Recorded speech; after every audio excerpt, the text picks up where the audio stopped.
এই ব্লগটা জামাই ষষ্ঠীর, কিন্তু আপলোড করতে করতে জামাই ষষ্ঠী প্রায় কালপুরুষ হয়ে গেল। এতদিন ধরে এডিটই করা হচ্ছিল না, জানোই তো, নানা ব্যস্ততার মাঝে সময়ের সাথে আর তাল মিলিয়ে চলতে পারছি না। তাও ভাবলাম এটা না আপলোড করলে চলবেই না।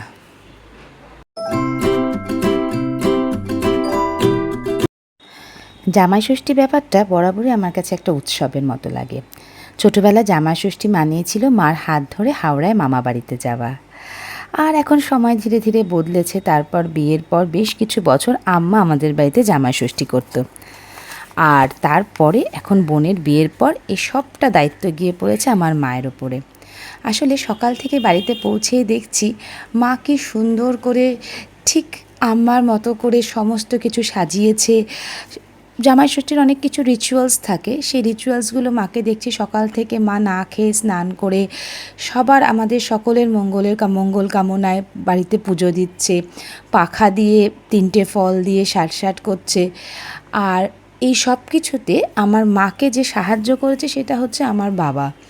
মানে এত সুন্দর দেখতে লাগছিল, এত ভালো লাগছিল দেখে, সেটা না আর বোধহয় ভাষায় প্রকাশ করার না। সকাল থেকে মা, বাবা, কাকুসোনা, কাকিমুনির এফোর্টটা না জাস্ট ভাষায় আমি বিশ্লেষণ করতে পারবো না।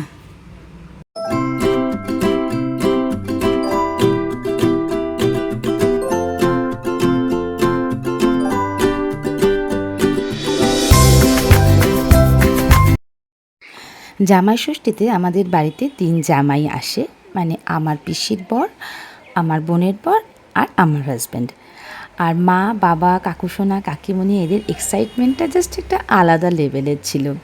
আর বাবা রাজসিক খাবার দাবারের আয়োজন করেছিল, তার সাথে ছিল জমিয়ে আড্ডা, হাসি, মজা। পুরো বাড়িটাই যেন নিমেষে একটা ছোটোখাটো উৎসবের আদলে গড়ে উঠল। আসলে জামাই ষষ্ঠী একটা বাহানা মাত্র, সকলে মিলে আনন্দ করার মতো শান্তি বোধহয় আর কোনো কিছুতে নেই। আর ঠিক এই মুহূর্তগুলোকেই আমি ক্যামেরাবন্দি করে রেখেছি। উদ্দেশ্য আমার এই ভালো লাগাটুকু, আমার এই সুন্দর মুহূর্তটুকু তোমাদের সকলের সাথে ভাগ করে নেওয়ার।